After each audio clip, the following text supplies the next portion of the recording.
آج کے جس دور میں ہم زندگی گزار رہے ہیں، اس دور میں بینک سے لیزان کے بغیر ہم زندگی نہیں گزار سکتے۔ ادھر سے بینک ایک ایسا ادارہ ہے جو بہترین بھی ہے اور بدترین بھی ہے۔ بینک بہترین ادارہ بھی ہے اور بدترین ادارہ بھی ہے۔ بہترین ادارہ اس لیے ہے کہ وہ ہمارے وہ کام کرتا ہے جو کام آج اور کوئی نہیں کر سکے گا۔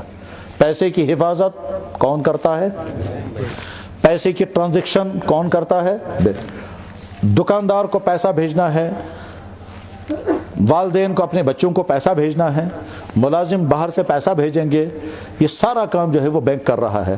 تو بینک کے ذریعے سے پیسے کی ٹرانزیکشن اور بینک کے ذریعے سے پیسے کی حفاظت، اور آج کے ملازم تو بینک کے ذریعے تنخواہ لے رہے ہیں۔ تو یہ 3-4 کام اور اس جیسے اور بہت سارے کام بینک کا بہترین کام ہے، ٹھیک ہے؟ اور اس کا متبادل آج کسی کے پاس نہیں ہے۔ آپ اپنے گھر میں پیسہ نہیں رکھ سکتے، جیب میں لے کر کے پیسہ آپ دکان پہ نہیں جا سکتے، آپ پیسہ لے کر کے شہر میں نہیں جا سکتے، اور اگر آپ نے باہر سے کوئی مال منگوایا ہو اور پیسہ یہاں سے لے جا کر کے وہاں پہنچانا چاہے تو نہیں کر سکتے، اور اگر آپ نے اپنا مال بھیجا ہے باہر سے پیسہ کون لے کر آپ کو دے گا؟ یہ سارا کام بینک کر رہا ہے۔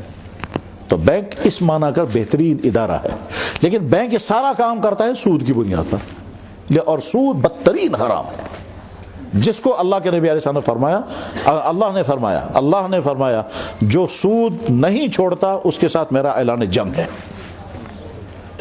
جو سود کھانا نہیں چھوڑتا اس کے ساتھ میرا اعلان جنگ ہے۔ اور اللہ کے نبی علیہ السلام نے فرمایا، مشکوٰۃ شریف میں حدیث ہے کہ جس نے 1 درہم سود کھایا، 1 درہم تم گئے 15 روپیہ، جس نے 1 درہم سود کھایا، وہ ایسا ہے جیسے 36 مرتبہ اپنی ماں سے بدکاری کی۔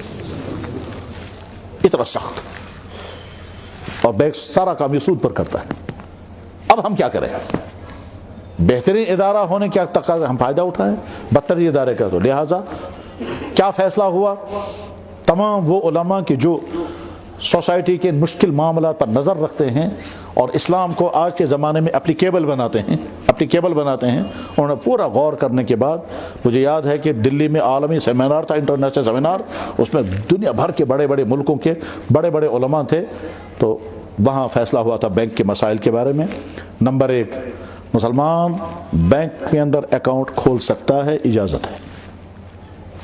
نمبر 2، مسلمان نیت یہ کرے گا کہ مجھے سود نہیں لینا ہے، بلکہ اپنے پیسے کی حفاظت کے لیے میں بینک پر پیسہ رکھتا ہوں۔ سود کی نیت سے اگر رکھے گا تو جرم ہوگا، بعد میں سود کھائے یا نہ کھائے، نیت ہی تمہاری خراب ہے۔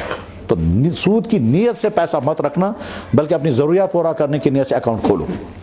اس کے بعد کوشش یہ کرنا کہ اکاؤنٹ کھولنا تم کرنٹ کھاتے میں، سیونگ اور فکسڈ ڈپازٹ میں نہیں۔ تو کرنٹ کھاتے میں جب آپ کھولو گے تو وہاں آپ کو سود نہیں ملے گا، لیکن اگر بینک نے کرنٹ کھاتا نہیں کھولا، رکاوٹیں آئیں اور آپ مجبور ہو گئے سیونگ میں کھاتا کھولنے کے لیے، تو سیونگ کھاتا آپ کھول سکتے ہو۔ اس کے بعد سیونگ کھاتا کھول کر کے آپ کے اکاؤنٹ میں انٹرسٹ کا پیسہ آئے گا۔ اس انٹرسٹ کا پیسہ کا کیا کریں گے؟ جواب ہے انٹرسٹ کا پیسہ وہاں چھوڑنا منع ہے، وہ فوراً نکالنا وہاں سے، ٹھیک ہے؟ انٹرسٹ کا پیسہ بینک سے نکالنا ضروری ہے، تو نکالا بس انٹرسٹ کا پیسہ۔ اس کے بعد پھر یہ انٹرسٹ کا پیسہ نمبر 1 انکم ٹیکس میں آپ دے سکتے ہیں، جی ایس ٹی میں دے سکتے ہیں، اور اگر آپ کے ذمے بینک کا لون، آپ کے یا آپ کے کسی اور آدمی کے ذمہ بینک کا لون ہو، تو بینک کے لون میں آپ کو بیسک پیسہ بھی دینا ہوگا اور ایکسٹرا پیسہ جو وہ بھی دینا پڑے گا۔ اس ایکسٹرا سود کی جگہ پر یہ سود کا پیسہ دے دینا۔ کہا چاہیے سمجھ؟ جو آپ نے لون یا کسی اور نے لون لیا ہے، چاہے ہاؤسنگ لون، چاہے ایجوکیشنل لون، چاہے کوئی دوسرا لون لیا ہو، اور اس لون کی ادائیگی میں آپ کو انٹرسٹ بھی دینا پڑے گا، تو یہ والا انٹرسٹ اس انٹرسٹ کی جگہ پر آپ دے سکتے ہو۔ اور اگر یہ جگہ نہیں ہے تو پھر آخری حل یہ ہے کہ یہ انٹرسٹ کا پیسہ آپ غریبوں میں تقسیم کر دیں۔ یہ غریب آپ کے گھر کا آدمی نہیں ہونا چاہیے، کیونکہ اگر آپ گھر کے آدمی کو دو گے تو آپ نے اپنے گھر پہ سود کھایا۔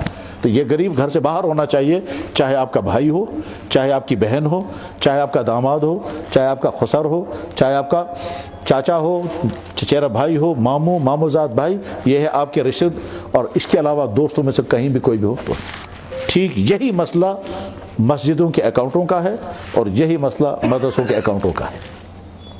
اس طرح سے پیسہ وہاں خرچ ہوگا۔ ملازم جو تنخواہیں نکالتے ہیں اس تنخواہوں میں اگر انٹرسٹ کا پیسہ آ گیا تو ملازموں کو پوچھنا ہوتا ہے کہ ہم کو جو انٹرسٹ کا پیسہ آ گیا یہ جائز ہے یا ناجائز ہے. بس بینک کے بارے میں اور بہت سارے مسائل ہیں مگر میں عوام میں اتنی ہی بات پر اس کو ختم کرتا ہوں. یہ عوام کی جنرل ضرورت ہے، اس لیے جنرل ضرورت کی بنا پر مسئلہ ختم کیا.